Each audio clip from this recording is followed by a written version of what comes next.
agradecer a honra que o pastor Joaquim tem me dado e também a sua igreja por colocar essa personagem indigna no seu altar. Vou falar sobre a dignidade e já começo demonstrando a minha própria indignidade.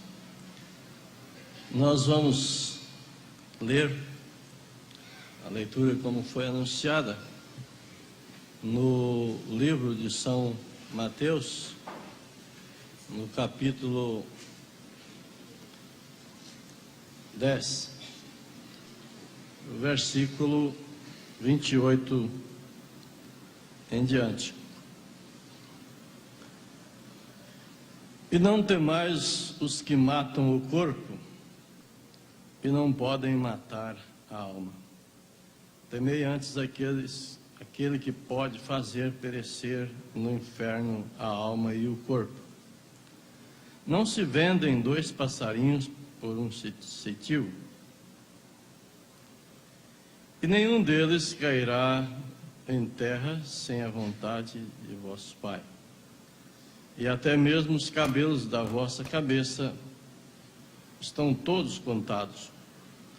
Não temais, pois, mais valeis vós do que muitos passarinhos. Portanto, qualquer que me confessar diante dos homens, eu confessarei diante de meu Pai, que está nos céus. Mas qualquer que me negar diante dos homens, eu negarei também diante de meu Pai, que está nos céus. Não cuideis que vim trazer a paz à terra, mas não vim trazer paz, mas espada. Porque eu vim pôr em dissensão o homem contra seu pai, e a filha contra sua mãe, e a nora contra sua sogra. E assim os inimigos do homem serão os seus próprios familiares. Quem ama o pai ou a mãe mais do que a mim, não é digno de mim. E quem ama o filho ou a filha mais do que a mim, não é digno de mim.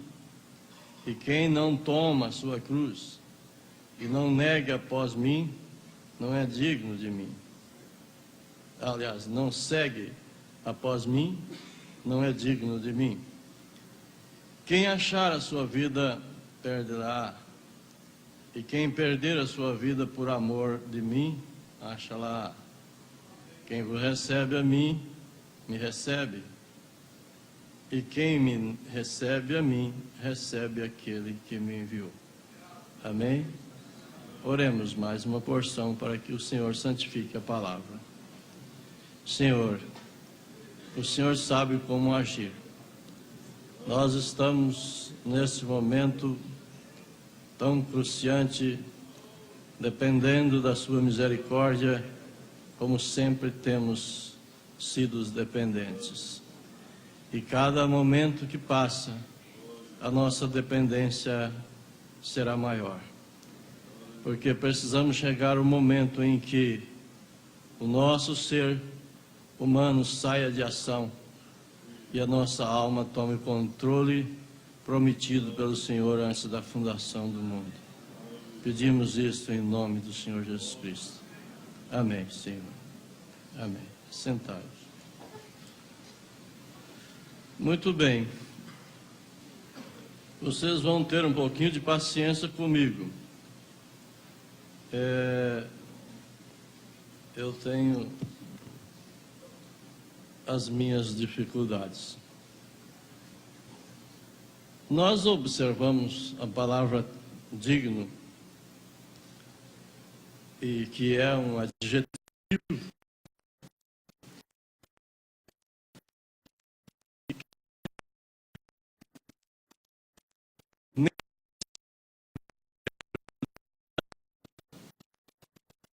que significa conhecimento através de instrução prévia. Vamos notar que Jesus instruiu primeiramente os discípulos para depois mostrar que o que não fizesse daquela maneira não seria digno dele, ou merece, ou merecedor dele. Isto é, vocês olhando ali Mateus 10, no princípio, onde não foi lido, ali demonstra a instrução, o que o cristão iria passar, qual seria o curso da vida dele aqui na terra, mostrando tudo. Depois ele mostrou que aquele que não cumprisse aquilo, aquela ordem, aquela instrução, não seria digno dele. Vocês ouvem ou ler uma mensagem, ou melhor, vocês ouvem ou ler uma mensagem, e ela é uma instrução prévia. Ela está te ensinando. E você fará digno ou não, se obedecer ela ou desobedecer ela. A instrução do Evangelho, ela não é uma dignidade de forma coletiva. O Evangelho é para todos. Tem aqueles que são dignos do Evangelho e aqueles que não são dignos do Evangelho. A dignidade é tomada ou exercitada pela própria pessoa. A dignidade é um substantivo que tem vários significados no tratamento, porque ela fala de capacidade, de qualidade e de responsabilidade. São vários sentidos. Porém, a dignidade tem gêneros, que é considerada a generosidade e a condescendência. São dois gêneros na dignidade: a generosa e a condescendente. A condescendente, ou melhor, o que gradua a dignidade é a honra, que é um sentimento de consideração devido talento e virtudes daquela pessoa. Nós ouvimos um capitão com bastante segurança demonstrar a dignidade do outro capitão. Isso é muito forte para nós, né? Coronel, né? Coronel, perdoa. Um é capitão, o outro é coronel? Os dois são coronéis. Perdão. Nós notamos que para um homem mostrar a dignidade um do outro, ele precisa ter a honra àquela outra pessoa, precisa honrar aquela pessoa. Aquela pessoa, para ser honrada, ela precisa ter honra, senão ela não consegue ser honrada. Vocês vão notar que a graduação da dignidade é a honra, porque é um sentimento de consideração devido a talentos e virtudes daquela pessoa. Agora, a dignidade generosa é aquela que se nasce com ela. Ela é uma qualidade que, ou com honra ou sem honra, ela permanece. A generosa. Por exemplo, o filho, de qualquer forma ele é filho. Ele pode ser um ladrão, ele pode ser um mentiroso, ele pode ser um criminoso, ele pode ser um bêbado, ele pode ser todos os defeitos, ele pode ser honesto, ele pode ser uma pessoa excelente. Essas virtudes não desfaz desta dignidade de filho. Ele permanece sendo filho ou filha. Você diz, eu não chamo de meu filho, porque ele está preso, ele é bandido. Mas isso não muda a sua dignidade. Ele é filho. O pai, da mesma maneira, a mãe, mesmo sentido. Veja que as Escrituras dizem: honra seu pai e sua mãe. E não diz se eles forem dignos. Não exige a dignidade. Exige para honrar o pai e a mãe. Então são vários que têm essa dignidade. Como também várias profissões, elas têm uma dignidade generosa. A pessoa já nasce com aquele instinto generoso de ser aquilo que ele é. Ele chega a um tempo e a vocação dele o leva para aquilo que ele já nasceu. Agora, a dignidade condescendente é aquela que é chamada a um agrupamento de honra com responsabilidade arbitrária. Você aceita ou rejeita. Você segura a honra ou pode perder a honra. Ela é agrupada. Você se gradua a sua própria honra, para depois ser honrado ou desonrado. E nós notamos isso no convite das bodas. Vemos que eles se fizeram indignos. Eles se fizeram indignos.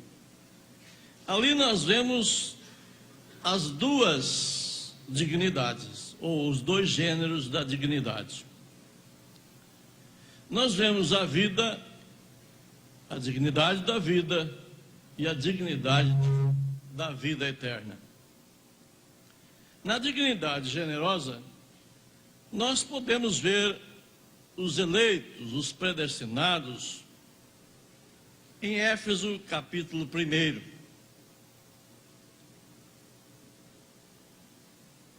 Livro de Efésios, capítulo 1, do verso 1 ao 4.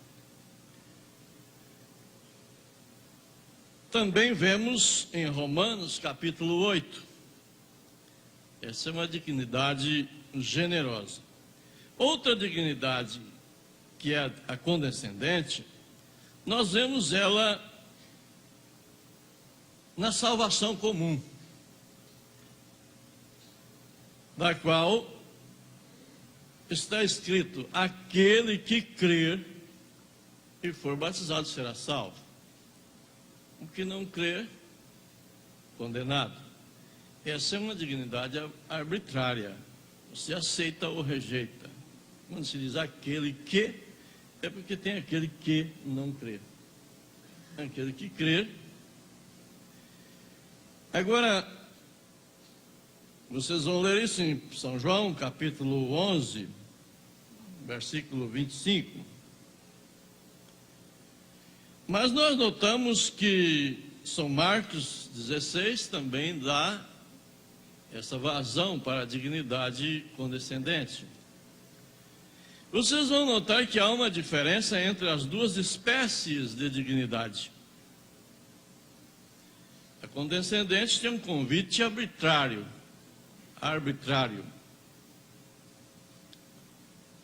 Venha à mesa, a mesa está pronta. É aquele apelo: aceita, queira, aceita Jesus, queira. Aí alguém dizia: eu tenho que trabalhar, eu tenho que ensinar, eu tenho que cuidar da minha família, da minha vida. E eles deram cada um as suas desculpas. Mas a generosa, ela é forçada. Quando os arbitrários não aceitaram o convite, Jesus deu ordem para que fosse e trouxesse a força. os mancos, os aleijados. Ela não é uma dignidade condescendente. Ela é uma dignidade forçada. Jesus disse: vós não escolhestes a mim, mas eu escolhi a vós. São João 15, verso 16. Tudo que o Pai me dá, virá a mim. Ele dá um verbo afirmativo. Ele coloca o verbo no afirmativo, no futuro afirmativo. Isso mostra uma força. Tudo que o Pai me dá, virá a mim. São João 6, 37, 39 ao 44. Somos chamados por um decreto. Isso quer dizer que Deus não tomou conselho com ninguém para chamar os seus filhos, os seus eleitos. Decreta e você é obrigado a obedecer o decreto. É uma coisa forçada. Romanos 8, verso 28 ao 30. Então, quem nos separará do amor de Cristo? A tribulação? A angústia? Ou a perseguição? Ou a fome? Ou a nudez? O perigo da espada? Quem nos separará? Esta é a dignidade generosa. Ela está na alma. O profeta disse que a alma é que foi predestinada. Para quem não conhece muito, às vezes nós precisamos definir algumas coisas. Nós somos um ser trino, temos o corpo, dentro desse corpo temos um espírito, e dentro desse espírito temos uma alma. E quem foi predestinado foi a alma. Parágrafo 147 da mensagem Não Sabeis. Ela é a gene de Deus.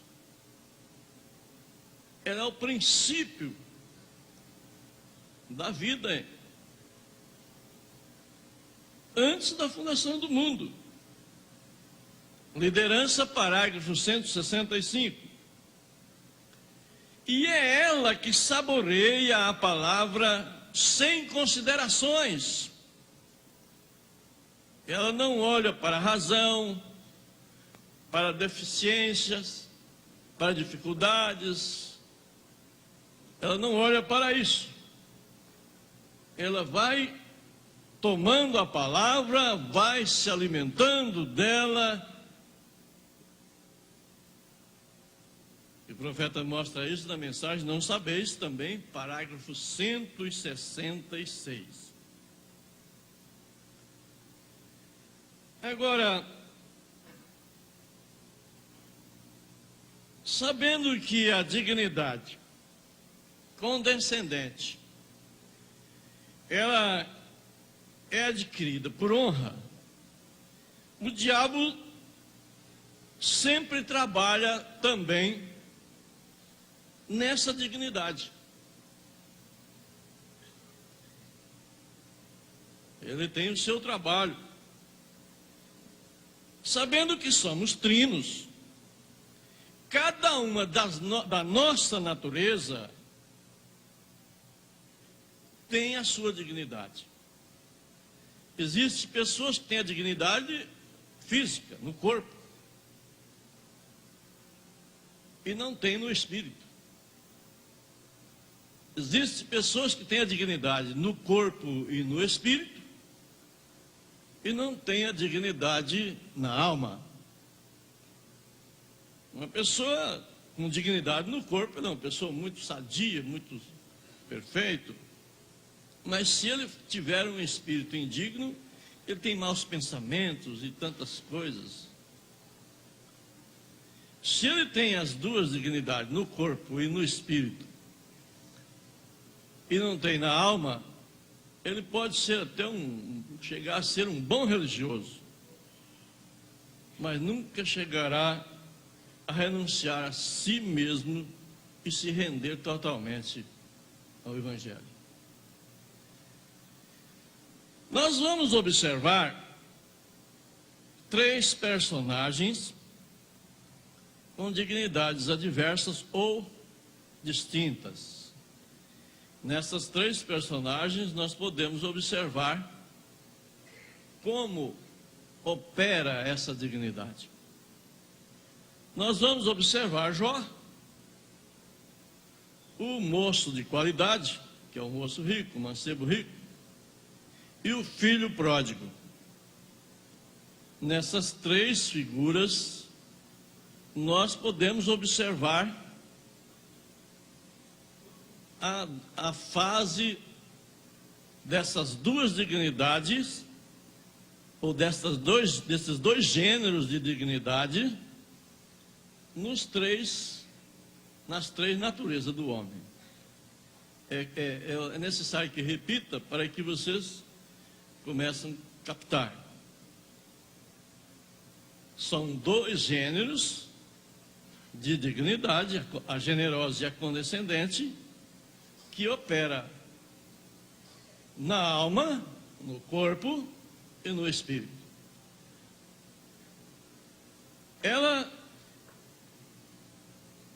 Vocês sabem que todos têm medo de perder a dignidade. Não existe quem não tenha medo de perder. Às vezes o pai está sofrendo uma desonra, mas ele não queria estar naquela situação. A mãe está sofrendo uma desonra, mas não queria, porque às vezes ela tem a dignidade na alma. Ela está indigna no corpo e no espírito. E nós todos dependemos da dignidade. E o diabo trabalha com ela, porque honra é o que vem dos outros, e dignidade é o que está em você. Jó disse: a minha honra me despojou e tirou-me da cabeça a coroa. Jó 19, verso 9. Mas no capítulo 29 de Jó, no verso 20, Jó disse: a minha honra se renova em mim, e o meu arco se revigora na minha mão. Vocês vão notar que, de acordo com a posição da dignidade, a honra tem retorno. E de acordo com a posição da dignidade, ou melhor, da dignidade, a honra não tem retorno. Se a dignidade está na alma, então toda a indignidade do corpo e do espírito, ela tem retorno para a honra. Toda a honra do corpo e do espírito tem retorno. Mas se a indignidade se a dignidade não está na alma e ela está no espírito e no corpo, ela é muito difícil ter retorno. É quase que impossível. Por isso que às vezes uma pessoa cai em adultério, em pecado, em roubo, em outras coisas aí da carne, do corpo, e depois ele tem retorno para a palavra. Ele se reconcilia e às vezes fica até um certo cristão melhor, porque ele passou por uma purgação. Mas quando a indignidade está na alma, então ele entra para o lado contrário à doutrina, e ele nunca tem retorno. A pessoa que entra para uma doutrina errada, ele não tem retorno. Então vocês vão notar que no capítulo 30 no verso 15, Jó disse: me sobrevieram pavores, e perseguida foi a minha honra, como pelo vento e como a nuvem passou a minha felicidade. Muitas vezes, por circunstância na vida, nós perdemos a honra. E às vezes até perdemos a alegria da vida. Porém, não perde a dignidade da vida eterna. Estou falando da dignidade generosa. Davi perdeu a honra. Davi sofreu. Ele nunca pediu o retorno da salvação, porque ele sabia que a alma dele era digna de vida eterna. Ele sempre pediu um renovo no espírito, né? E a alegria da salvação. Porque quando nós renovamos o nosso espírito, quando o Espírito Santo toma controle e renova o nosso espírito, nós passamos a ter alegria na salvação. A honra pode ser mudada de honra para opróbrio e de opróbrio para a honra. Oséias capítulo 4, verso 7. Opróbrio é vergonha. A dignidade não muda de generosa para condescendente, e nem de condescendente para generosa. Vocês estão entendendo esse assunto? É um pouco estranho. Ela não muda. Você não muda o seu filho para colocar outro título, outra dignidade nele. Você não é pai porque os outros falam. E você não é filho porque os outros falam.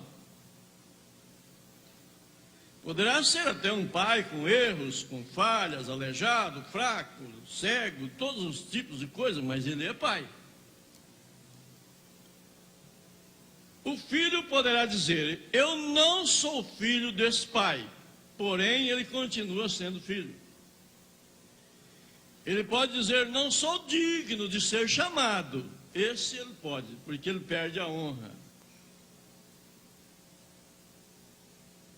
Vocês podem notar que o filho pródigo, ele não disse: eu não sou digno de ser seu filho. Eu não sou digno de ser seu filho. Ele diz: eu não sou digno de ser chamado seu filho.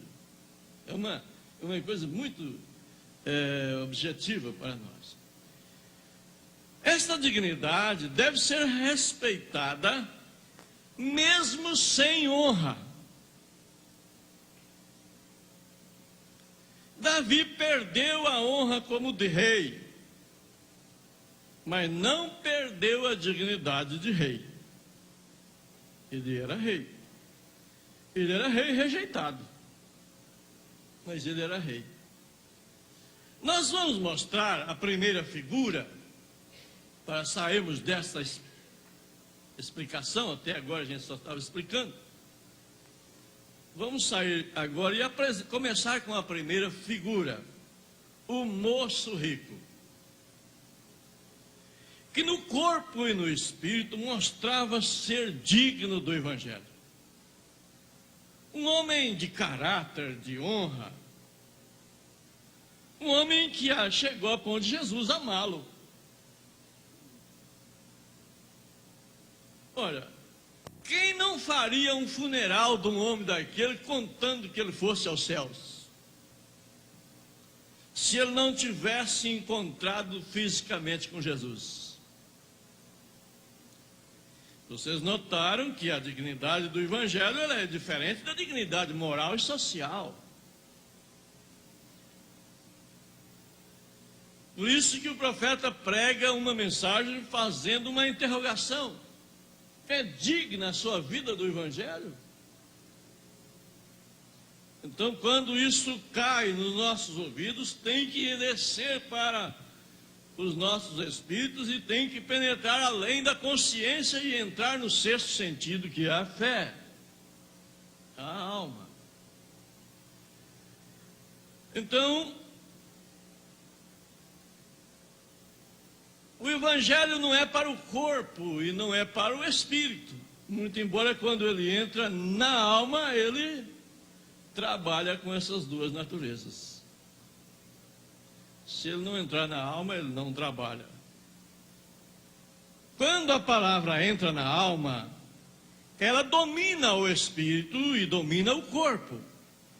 Porém, no espírito ou no corpo, não muda a alma. O Evangelho não muda a alma. O profeta prega isso na mensagem Não Sabeis. E também na mensagem de Demonologia, ele chega a dizer que o homem pode ter o Espírito Santo no segundo homem, no seu espírito,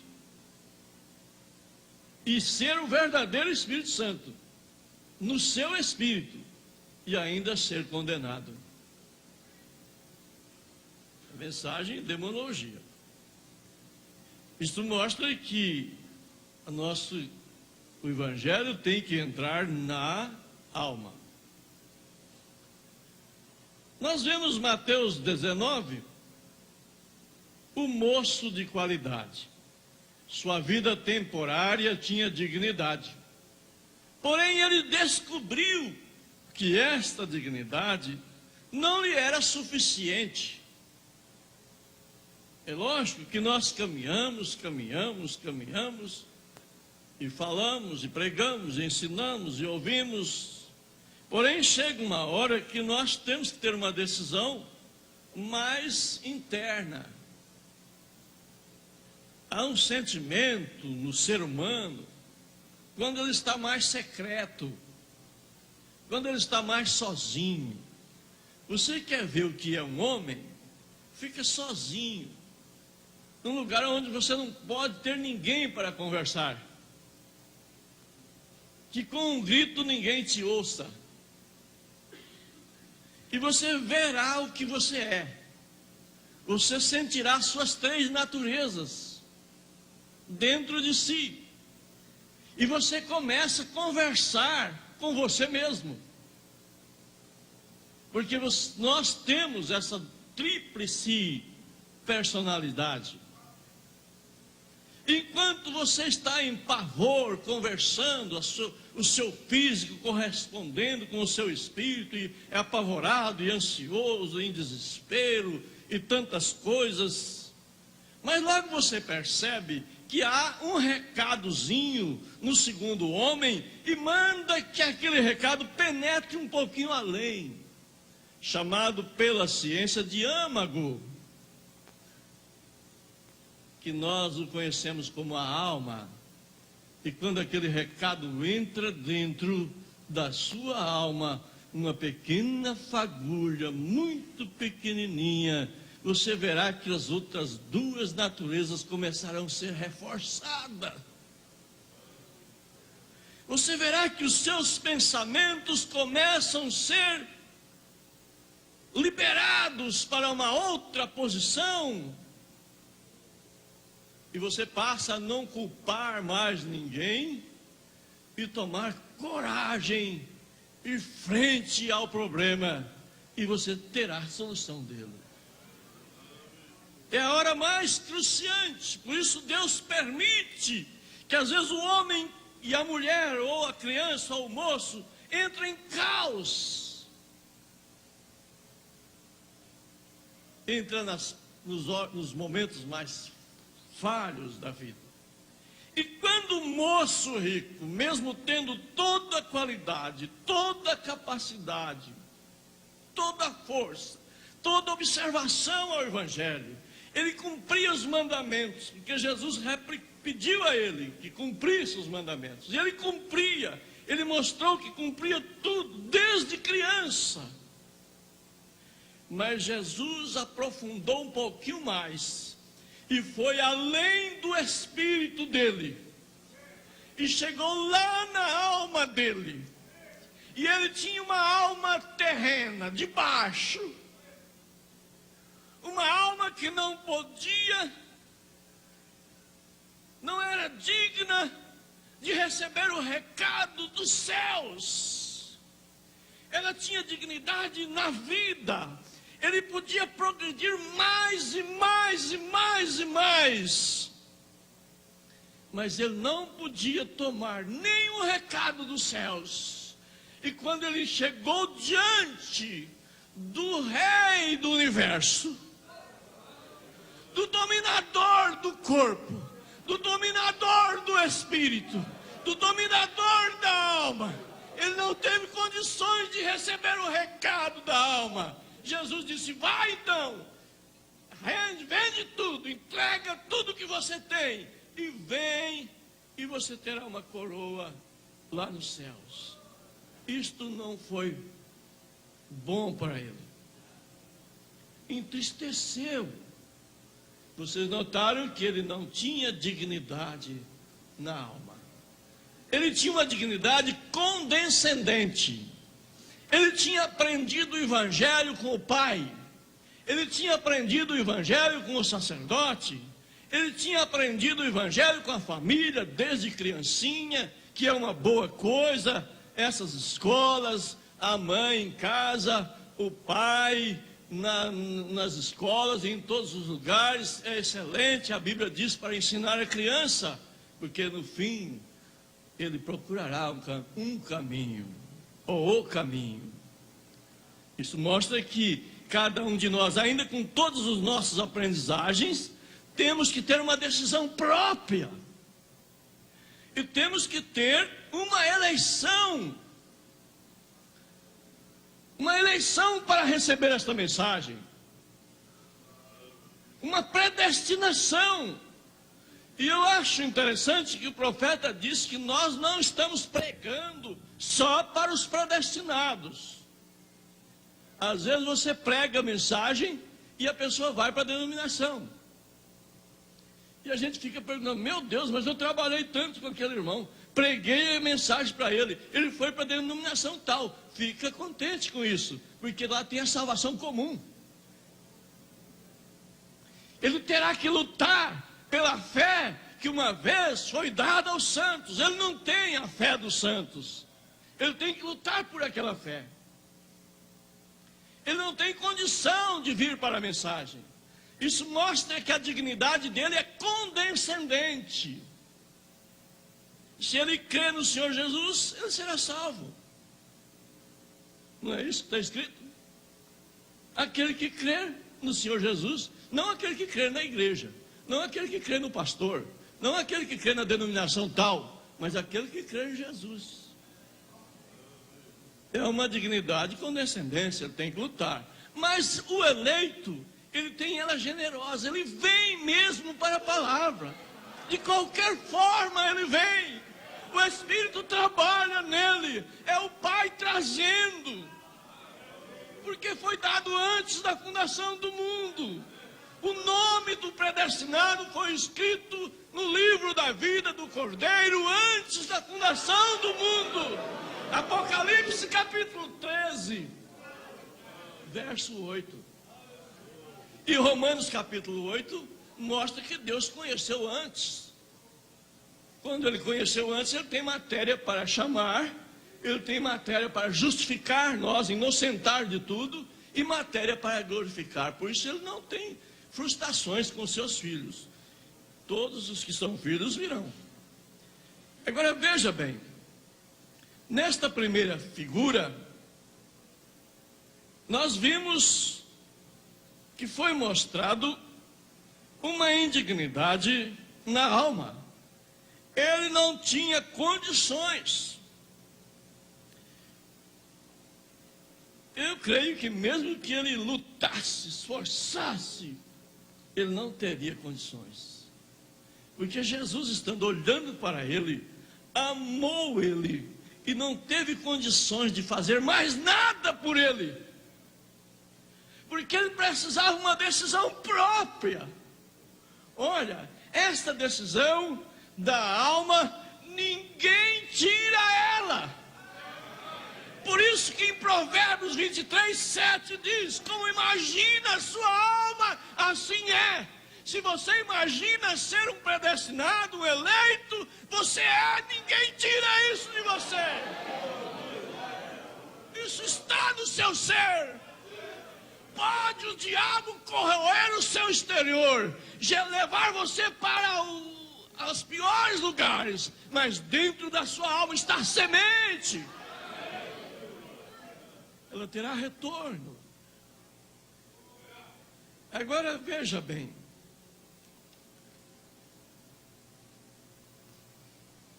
Ele era sincero. Nós vamos notar agora a segunda figura.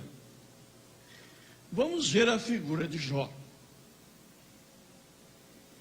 que foi um testemunha. Ele foi testemunhado por Deus ao diabo. O diabo deu testemunho de Jó.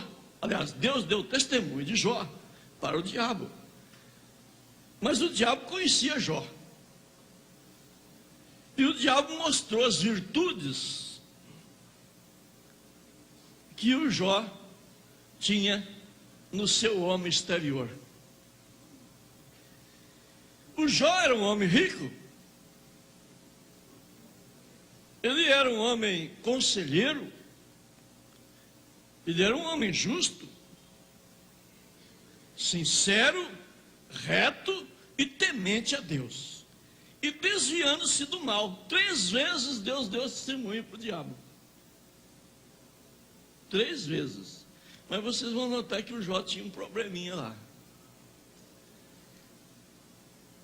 Veja, ele era sincero, reto, temente a Deus e desviava-se do mal. A dignidade de Jó era generosa na sua alma, porque ele era reto no caminho. A alma não deixa você desviar da verdade. A fé não te deixa, é o sentido da alma que não te deixa você desviar da verdade. Pode surgir milhões de doutrinas, milhões de ismos. O que é predestinado, o que é eleito, que tem a dignidade na alma, ele não se desvia. Ele passa por lutas, problemas, pressões e tantas coisas, mas ele está sempre firme. A dignidade está na alma. Veja bem, ele sempre desviava do mal, porque ele temia a Deus. Porém, seu espírito não era perfeito. Ele tinha dignidade na alma, tinha dignidade no corpo, mas o seu espírito não era perfeito. Que coisa! Vocês já notaram isso? Jó temia perder a honra. Ele tinha medo de perder as propriedades. Ele tinha medo de perder a família. Ele tinha medo de perder os amigos. Porque quem traz honra é os amigos, é a família. Então ele tinha medo de perder. E isto está escrito em Jó 3, verso 25 em diante. E tudo que ele tinha medo aconteceu para ele. Porque esse temor está no espírito. O homem que tem medo, o medo está no espírito. E tudo que você tem medo, é fácil você cair na infração daquele medo. Por isso que o homem deve ser corajoso, ousado. Ele tem que enfrentar os problemas pela fé. Porque há uma segurança no cristão. Há uma força dentro da alma do eleito. Há uma força suprema de um Deus supremo. Uma força que o homem não consegue explicar. A teologia não explica. A psicologia não explica. Eles não sabem por que um câncer é curado através da fé. porque é um poder vivificador de Deus dentro da sua alma. E Jó tinha medo de perder essas coisas. Isto mostra uma imperfeição, uma indignidade de espírito. Jesus disse: o que amar mais a sua vida do que a mim, não é digno de mim. E Jó estava amando mais os bens do que... Vocês notaram?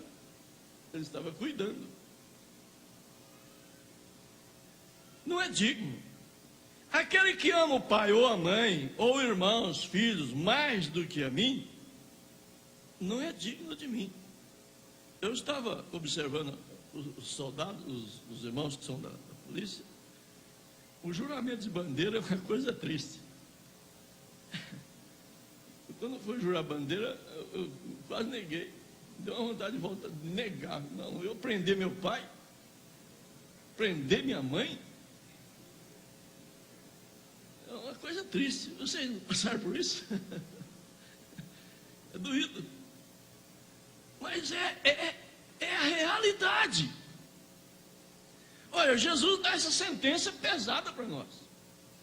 Aquele que amar o filho mais do que a mim não é digno de mim. Aquele que amar o pai e a mãe mais, se você vai ficar grudado com seu pai porque ele é de outra religião? Você vai ficar grudado com a sua mãe porque ela é de outra fé? Se Deus revelou a sua alma, então solte o cabo, não, desgrude-se, porque a sentença é cruel para esta era que nós estamos vivendo, a última era. É dois estar deitados na cama, um será tirado, o outro será deixado. É dois estando no campo, um será tomado, o outro será deixado. Por que Deus viu isso? Porque teria essas duas dignidades, uma dignidade condescendente, outra dignidade generosa. Aquele que é mesmo, não tem jeito de voltar. Ele não volta atrás. Vocês vão notar que o profeta disse que Jó tinha algum problema no espírito na mensagem Perguntas e Respostas sobre o Espírito Santo, parágrafo 104. O profeta disse: Jó é um homem perfeito, um homem justo, e Deus permitiu que o diabo viesse sobre ele e o açoitasse e tudo mais, para a perfeição do seu espírito. Com aquela honra adquirida pessoal, ele não conseguia entrar em inspiração. Ele não conseguia ter o contato direto com Deus. Deus usa os espíritos malignos muitas vezes para realizar o seu plano e sua vontade. Leia lá, Perguntas e Respostas sobre o Espírito Santo, parágrafo 104. Na mensagem Ouvi, mas agora vejo, o profeta diz: havia algo errado com Jó, e ele não podia obter a inspiração. Olha, o que impediu a inspiração do moço rico? Foi a indignidade da alma dele. Mas por que o moço rico, Deus não permitiu que ele chegasse à condição de Jó? Porque às vezes a gente fica fazendo arrumações nas escrituras, e a gente fica perguntando: por que Deus não fez isso? Jó, Deus fez ele ficar permitiu que o diabo fizesse ele ficar pobrezinho, sem nada, sem amigo, até a mulher renegou ele, rejeitou ele, sem saúde, num monte de cinzas, coçando com pedras. E o moço rico, não. O moço rico, Deus não fez isso.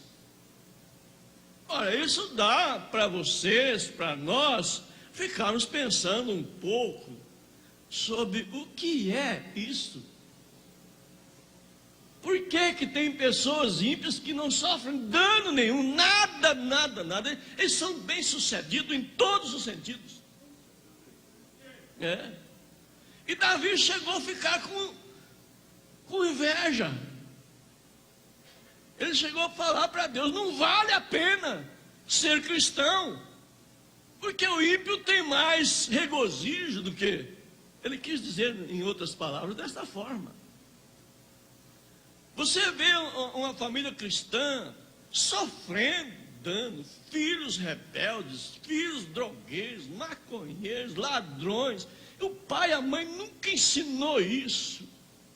Desde berço, cuidando desse filho, dessa família, cuidando, o outro que está lá vizinho, que é incrédulo, não crê em nada, tem uma vida reta, família reta, de honra, obedece, e você fica perguntando: onde está Deus? O que será? Se Deus permitir, nós estaremos com a mensagem nesta noite: regozijo na tribulação. Como que se pode regozijar na tribulação? Veja, a inspiração não podia entrar em Jó. Ele estava preocupado com aquilo. E quando você está com problemas, quando você está ocupado com problemas, você não tem inspiração. Por isso não se resolve. Olha, eu não creio nem em oração quando está naquele alvoroço. Eu não creio. Você está naquele alvoroço, aquele desastre aqui, e você vai fazer oração. Você não entra em contato. Preste atenção para vocês verem. Você está cuidado com o problema. Você está no cuidado do problema. O seu espírito está ligado ao problema. O seu espírito não consegue ligar-se a Deus. Por isso você tem que estar preparado para os problemas. Nunca você deve se preparar em cima do problema. Você tem que se preparar antes do problema. A vida do cristão deve estar sempre esperando por lutas. O cristão nunca pode descansar-se. Ele está numa jornada de caminho. Ele não pode se aposentar e dizer: eu estou livre. Não, você só vai tomar a coroa de vida eterna no momento que você entregar a cruz. E a cruz representa os momentos mais difíceis da vida de cada um, em qualquer sentido que seja. Então Deus te ouve naquele momento. Por quê? Deus fez isso com Jó. Ele precisou ficar desvalido, sem ninguém para orar por ele, sem ninguém para cuidar dele, e todo mundo só acusando a ele. Ele precisou ficar numa condição de dizer: bom, se eu tinha medo de perder a fazenda, eu já perdi. Se eu tinha medo de perder os filhos, eu já perdi. Se eu tinha medo de perder os parentes, eu já perdi. Se eu tinha medo de perder os amigos, eu já perdi. Se eu tinha medo de perder a saúde, também já perdi. Então agora só resta maldizer. Ele começou a maldizer. E a pior coisa que ele fez foi começar a maldizer o seu nascimento. Foi o que mais irritou a Deus. Deus não aceitou aquilo. E mandou um mensageiro lhe avisar, chamar a sua atenção, e interrogou para Jó: onde você estava quando eu fundava o mundo? Deus começou a mostrar para Jó a dignidade generosa que ele tinha. Deus começou a mostrar para ele: você se alegrava comigo, você se alegrava com os anjos, você é filho de Deus. Leia isso em Jó 38. Você se alegrava. Por que você está aborrecido agora? Por que você está tão triste com esta vida? Por que você está tão aborrecido com esse passar de tempo? Com esta vida temporária? Você não está crendo na eternidade? Você não veio da eternidade? Olha, a sua alma tem que dizer para você que você veio da eternidade. E se você veio da eternidade, possivelmente voltará para a eternidade. Custe o que custar. Foi quando Jó entrou em inspiração. Foi quando a alma dele pôde acordar. Foi quando ele gritou: com meus ouvidos ouvi, mas agora com meus olhos eu vejo. Aleluias! Que bom seria se cada um de nós pudéssemos ver isto nesta noite ou nesta manhã. Se as nossas almas, se a tua alma pudesse ter um pouquinho de recordação da eternidade, você ficaria livre de tantas perturbações, de tantos pensamentos, de tantas dificuldades. Aleluias! Quando ninguém mais para interceder por ele, ninguém mais para dar as mãos, para pôr as mãos sobre ele, ninguém mais, então ele pôde ver Deus. Vamos para a terceira figura? Aleluias. Ou a terceira personagem, que nesta vida possuiu uma dignidade condescendente, o filho pródigo. A dignidade, nós vamos fazer uma aplicação, vocês vão observar, uma aplicação natural levando a dignidade condescendente no natural, mas aplicando depois isso ao espiritual. Porque o que nós aplicamos como filho natural, depois nós vamos aplicar como filho espiritual. Carece esse cuidado. Mas nós vamos meditar ele como uma dignidade condescendente, sendo um ser humano. Vocês vão ver isso em Lucas 15, verso 11, se não me falha.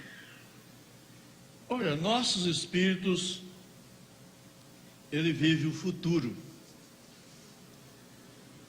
Os nossos corpos sofrem o passado. E a nossa alma vive o presente.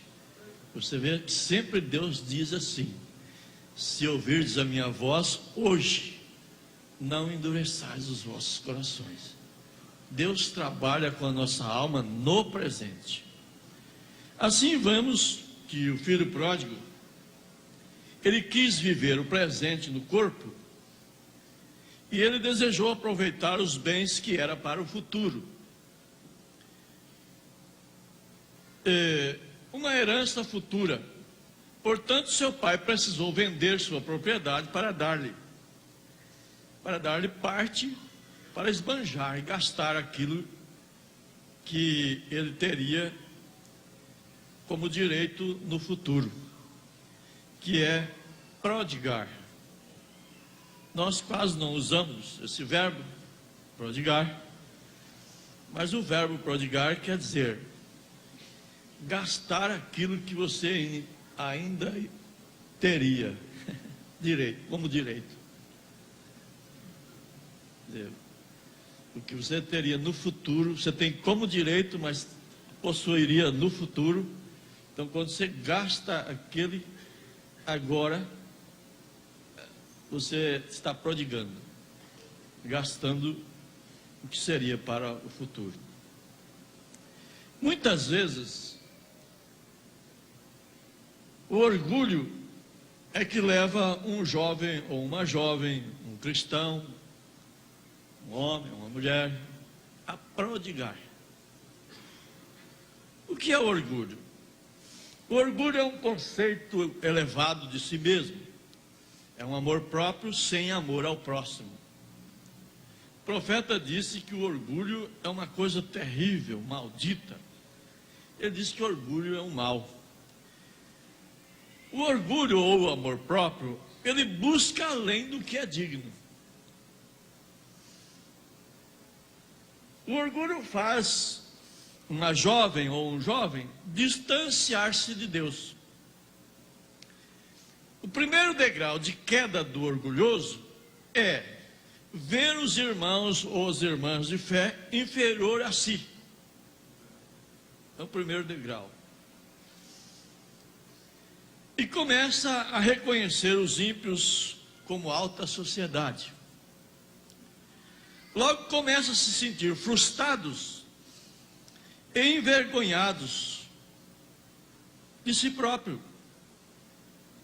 O orgulho, toda pessoa orgulhoso, ele tem vergonha de si próprio. A hora que ele sai meio desarrumado, ele fica vendo se está certo, se ele está de um jeito, ele tem vergonha de si próprio. É lógico que todos temos que se arrumar, mas vocês entendam, né? Agora, então ele começa a estar frustrado, mas ele não tem condição de dizer que não é cristão, porque a subconsciência, que nós falamos, a alma, ela não tem jeito de negar. Ora, uma pessoa depois que crê nessa mensagem, ele não tem condições para negar ela, não.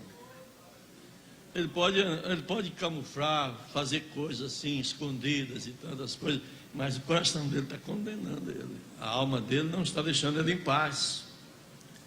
Então o que as moças às vezes fazem? Elas saem à sociedade e elas não podem caminhar daquela forma, elas dobram os coses, né? Coses, deve ser isso, da roupa, para levantar a saia um pouco, para caminhar mais social. Os moços às vezes gostam de abrir o peito, né? Porque o mundo aí sai sem camisa, então abre o peito, põe a camisa nas costas para ser social. É um espírito de orgulho. O orgulho começa dessa forma, vai trabalhando na pessoa.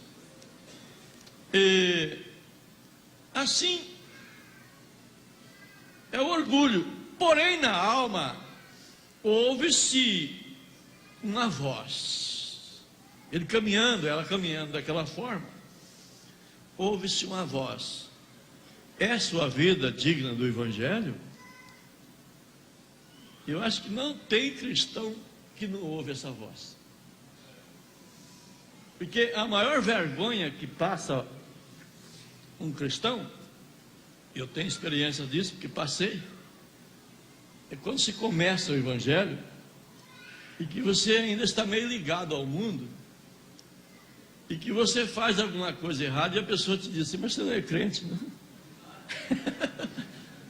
Você fica ruim. Meu Deus do céu, você leva um choque, parece que de 200 volts. Aí você procura caminhar certo, daqui a pouco você faz outra coisa errada, a pessoa diz: você não é crente? Isso não deixa o cristão viver sossegado no mundo. Então vem os sistemas nervosos.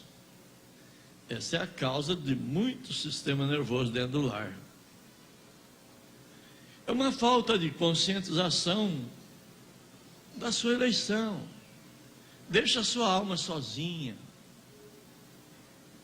Veja como você está, que tipo de vida você está vivendo. Porque você não pode viver nos dois mundos. Você tem que viver em um ou em outro. E se você é um eleito, você não vive no mundo. Você tem que vir para a palavra. Agora, ninguém tem culpas de você ser um cristão. Foi Deus que te chamou. Essa operação é divina. Não tem jeito de se crer no Evangelho sem a chamada divina. Nós vemos que tem personagens cruéis que não tem nada de Deus, principalmente quando se começa a estudar, além da universidade e outras coisas, você passa a conhecer muito o natural, que você acaba cegando o espiritual. A coisa mais difícil do mundo foi eu ser crente. Não tinha condições. Mas o que Deus fez? Um tipo de Jó. Jogou fora todos os meus bens, deixou um filho lá no último da vida, para depois eu reconhecer que poderia ter uma cura divina. Senão, nunca eu me converteria. Mas Deus sabe como faz. Ele sabe como cuida. E quem tem que vir mesmo. Não adianta você dizer, não, eu vou esperar mais um pouco. Tudo bem que você pode esperar, mas que se você vem, se você viesse agora, você viria assim com os dois pernas, com os dois braços. Talvez você vai vir mais quebrado. Como eu vi, com dificuldades, com problemas. Então essa é a nossa arrogância. Se você está se distanciando de Deus, sendo influenciado por Satanás, mas espere um pouco, vá em frente. Deus não te perdeu da linha, não. Ele não perde ninguém, nenhum dos seus filhos. Jesus falou isso. Não fique apavorado, não fique dizendo, não, eu já não tenho mais recurso. Pai, nunca diga para os outros, meu filho não tem mais jeito. Você está fazendo Deus incapaz. Tudo é possível àquele que crê. O que é impossível aos homens é possível a Deus. Deus não te perde de linha. Vamos fazer um quadro do filho pródigo? Vamos entrar nesse espírito? Vamos estar lá na família dele agora? Naquela casa? Vamos entrar cada um. Nós podemos formar um espírito só e entrar todo mundo de uma vez na casa do filho pródigo. E vamos pensar. Vamos ver ele ansioso para viver no mundo. Com muita ansiedade. Um moço bonito, mas mal trajado, porque a casa do pai não lhe dava aquela liberdade por consciência. E ele, com muita vontade de viver a sua própria vida, passou a perturbar o pai e a mãe, que só poderia lhe dar alguma coisa se vendesse o que tinha. Começou a insistir, até que o pai resolveu vender aquilo que não podia vender. Vamos ver? Recebendo sua herança e sair. Posso ver sua velha mãe, pôr seus braços ao redor dele. Ela amava, mas ele virou seu rosto. Ele não quis seu beijo. Ele não tinha mais nenhum afeto. O orgulho tira o afeto. O orgulho ama a si mesmo. Ele busca todas as razões para si próprio. Ele nunca vê a razão do outro. Ele nunca tem amor para dar. Ele sempre quer receber. Ele estava envergonhado daquela vida. Ele havia se aproximado da sociedade mundana. Satanás havia agarrado um moço. Assim ele iria para a cidade, viver como o resto do mundo. Podemos ver no quadro o seu pai dizendo para sua mãe: nosso filho está entrando com companhias equivocadas. E ele, um jovem ainda, pediu que eu vendesse esta propriedade e desse a sua parte. E eu não posso, porque isto é o nosso sustento. Nós temos que cuidar do nosso resto de vida. Porém, insistindo muito, podemos ver que eles venderam a propriedade forçado. E lhe deram sua parte. Ele botou o seu dinheiro no bolso e disse: agora vou me divertir. Agora sim. Agora estou bem. Estou alegre. E saiu muito alegre. Podemos ver aquela mãe velha e aquele velho, a velha segurando a sua mão e com seu pai e dizendo: vamos orar, meu filho, antes da sua saída. E eles começaram a dizer, dizendo: Deus, nós temos criado o nosso filho, temos trazido a ti. Quem sabe apresentou assim na igreja, seguiu vindo todos os tempos. Temos apresentado ele, temos trazido, tem vindo nas escolas. E agora ele se distancia de nós. Ele está vagando. Cuida dele, Senhor. Será que nós temos esta fé? Cuida dele, Senhor. E seu pai orando, ele não queria ouvir estas orações do pai e da mãe. Ele tinha outras coisas em sua mente. E quando nós colocamos alguma coisa em nossa mente, nós não ouvimos ninguém, não damos ouvido. Essa é a razão que às vezes somos impacientes e não podemos esperar um pouco e orar. Podemos ver os velhos voltando para casa, chorando, clamando, orando, porém Deus calou. Deus não resolveu nenhum problema dos velhos.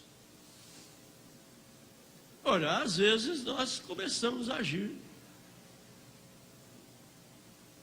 perguntando a Deus: por que Deus não lhe deu uma natureza nova ali naquela hora? Por que a oração dos velhos não foi ouvida naquele momento? Por que que Deus... Às vezes tem pai que diz: eu prefiro ver meu filho no cemitério. Não, espera, o cemitério é o último. Espera um pouco. Por que Deus não tirou ele para não dar um sofrimento vergonhoso para a família? Veja que Deus calou-se. E mesmo assim o moço foi. Podemos ver ele entre os amigos, e até que seu dinheiro durou, ele era um bom jovem. Olha, com dinheiro todo mundo é bom. Uma velha, bem velha, cheia de dinheiro, ela acha bons casamentos. Não acha? Um velho, bem velho, cheio de dinheiro, ainda acha casamento. O dinheiro faz a gente ficar bonito. O dinheiro faz você ficar emocional, jovial, né? O dinheiro faz. Você vê que esta é a maneira que o mundo te trata. Olha, você vê uma velha sem dinheiro, nem os filhos querem ela dentro de casa. Que coisa estranha que é o mundo.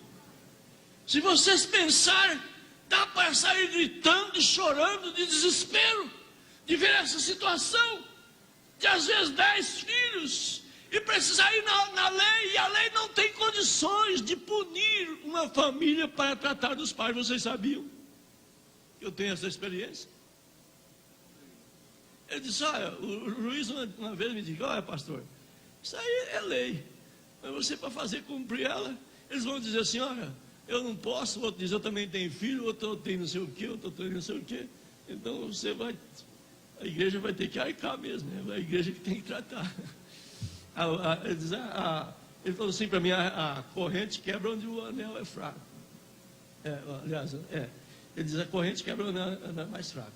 Então, no sentido de aquisição, a igreja passa a ser objetivo.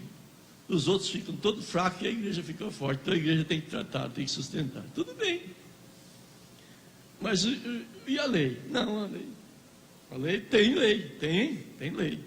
Você tem que arrumar advogado e tanta coisa. Então é melhor você deixar lá, né? Deixa.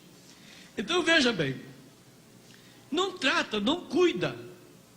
O meu pai tinha um ditado que ele dizia assim, e ele deixava nós aborrecidos com esse ditado. Ele dizia assim, olha, um pai é para 100 filhos, 100 filhos não é para um pai. Eu falava, mas que coisa, o meu pai pode fazer uma coisa dessa? Mas era. É circunstância, às vezes não é porque não quer não, circunstância. A vida tem circunstâncias difíceis, às vezes a família não consegue, e uma das dificuldades é que velho, quando fica bem velho, ele não conforma com a velhice. É por isso que eu sou contra esse negócio de falar a jovem. Não, é velho mesmo, né? Nós somos velhos mesmo, branqueou o cabelo, olha lá, né? Isso não ofende vocês, não? Ofende? Ofende? É idoso para não falar que é velho, ofende vocês? Não ofende? Nós somos assim mesmo, é velho, não é verdade? Então, veja bem, mas só tem uma promessa. A promessa que está dentro de nós é muito mais do que a nossa velhice. O que está dentro de nós, um dia desse nós saltaremos com um corpo novo, jovem. Nem um fio de cabelo da nossa cabeça vai se perder. Esses cabelos voltarão de novo. Essa é a promessa. Esses cabelos brancos escurecerão de novo. Cada um terá as suas cores originais. Isso é o desgaste do tempo. Mas a teofania da eternidade não mudou, não. Ela não mudou. Portanto, se nós fôssemos entrar naquele corpo que está esperando nós, talvez não teria meio. Quem sabe ele está mais estético. E nós estamos fora de estética.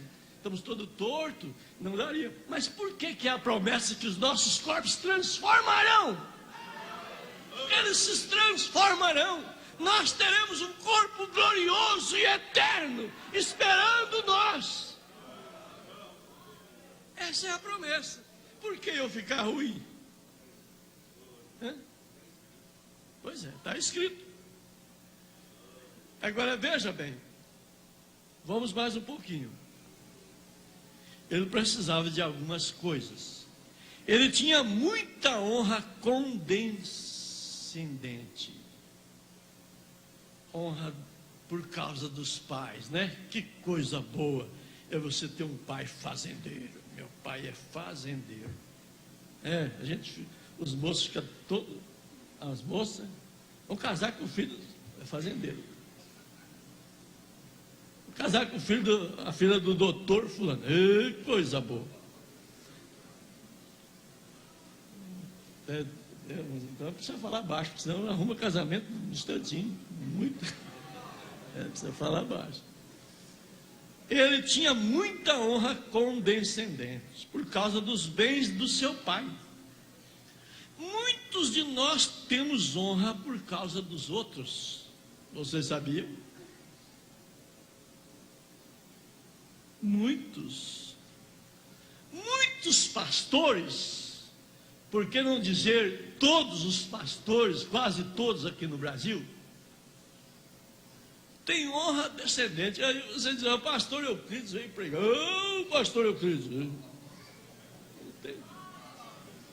Quem está honrando? A honra desse ministério está aqui.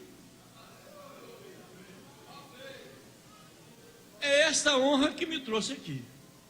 Vocês concordam? Ou não? Se não fosse esse ministério, eu estaria aqui? Estaria? Não estaria. Essa honra é condescendente. Ela não é generosa. A generosa é a dele. A forma, a criação de um ministério é generoso. Isso aí tem que entrar em ação.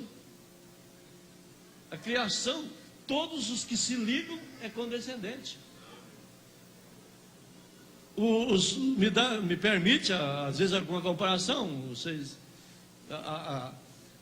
têm um jugo. Vocês são submissos ao jugo. Lá não sei qual que domina, que manda vocês, porque eu não conheço essa hierarquia.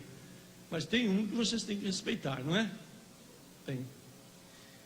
a honra de vocês está naquele que vocês respeitam. Aquele tenente que é maior, tenente? Quem? Marechal? Hã? General que manda, que domina, como é que é? Eu não sei. Hã? Geral, ninguém manda nele. Ninguém manda.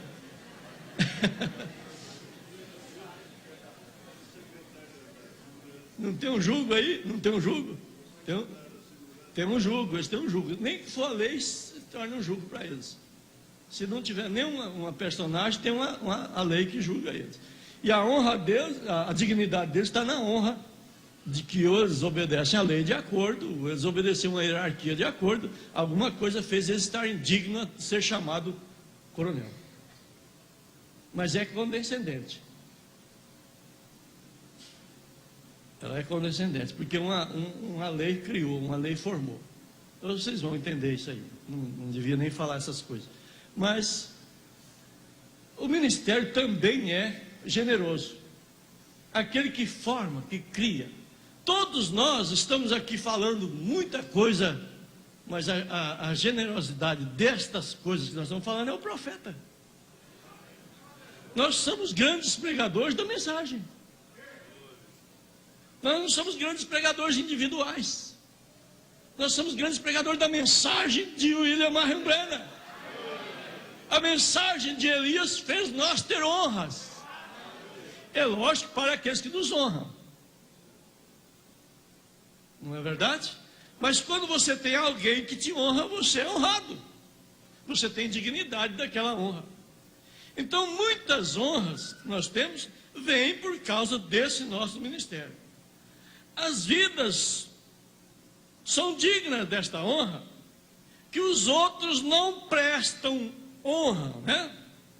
O moço, a moça, ela precisa gastar sua parte para reconhecer a sua dignidade. Às vezes, quando nós perdemos um lugar, aí que nós entendemos, quando eu estava lá, eu era uma grande pessoa. Eu já vi pessoas que debatem contra certas profissões, às vezes ele é líder lá naquela profissão, ele é um administrador, e ele se exalta, e quer superar o patrão, ou maior que ele, e depois ele perde, manda ele embora, perde, e aí ele fica lá embaixo, e a dignidade dele que fazia era aquela firma. Quando ele sai de lá, ele fica lá embaixo.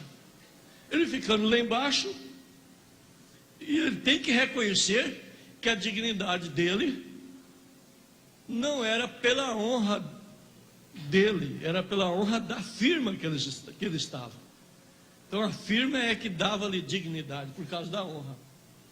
Agora vamos pensar, vamos parar com esse assunto, vamos entrar no quadro dos velhos novamente. Podemos ver os velhos perturbados com a saída do filho. Porém o velho diz, bem, nós sempre temos sido ensinados que todas as coisas cooperam para o bem daqueles que amam a Deus. Isso é difícil de nós recebermos. De uma coisa errada lá, coopera para o bem? O filho sair de casa coopera para o bem? O problema que está acontecendo lá coopera para o bem? A Bíblia diz que todas as coisas cooperam para o bem daqueles que amam a Deus. Se você ama a Deus, tudo vai cooperar para o seu bem. Não é verdade? Até as coisas não desejáveis. Então os velhos dizem, vamos orar. Posso ver eles fincar seus joelhos no chão e falar com Deus. Senhor, salva o nosso filho querido, onde quer que ele esteja, traga ele para casa. E havia acabado o seu dinheiro, suas amizades, não se achava emprego, logo arranjou para tratar de porcos. Ora, o profeta disse que o chiqueiro de porco nunca seria um lugar para um judeu. É o lugar mais baixo que tem para judeu, é um chiqueiro de porco. O porco é imundo, ele tem unhas fendidas, ele não remói. Isto representa o crente que ouve a mensagem e não medita nela. Você precisa meditar. Era uma situação tão baixa, tão baixa, tão baixa, dormindo no curral dos porcos, comendo a comida dos porcos. Ele pôde se interrogar: onde está a minha honra? Cadê a minha honra? Onde está aquele homem, aquele jovem, bonito, desejado por todas as moças da igreja?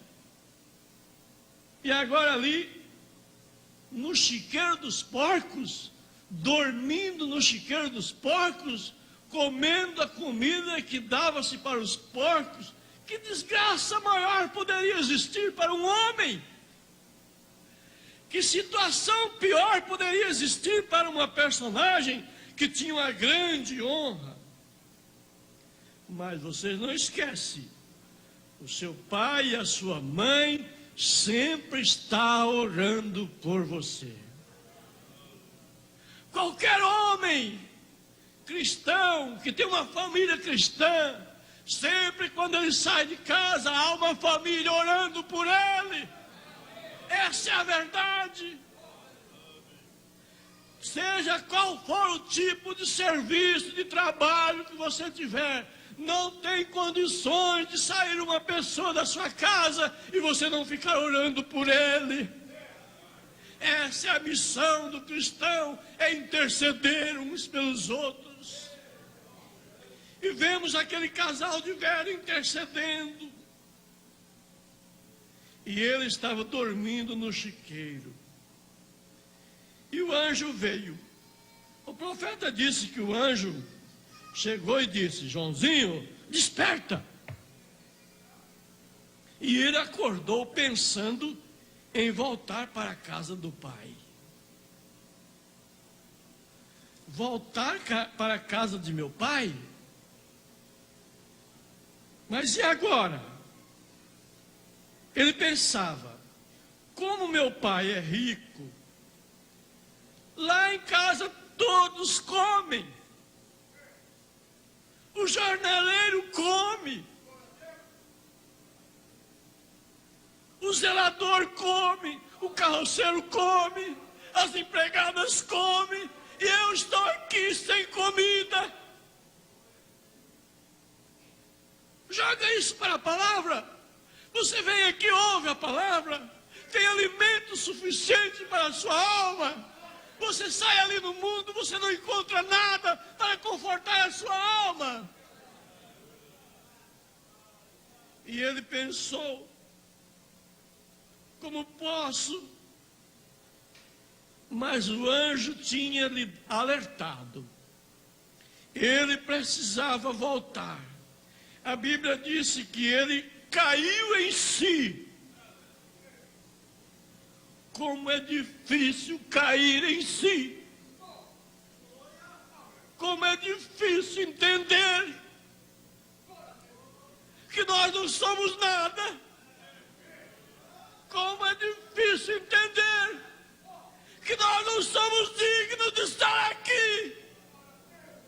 Como é difícil entender que Deus mesmo, vendo a sua indignidade, te chamou e chamou.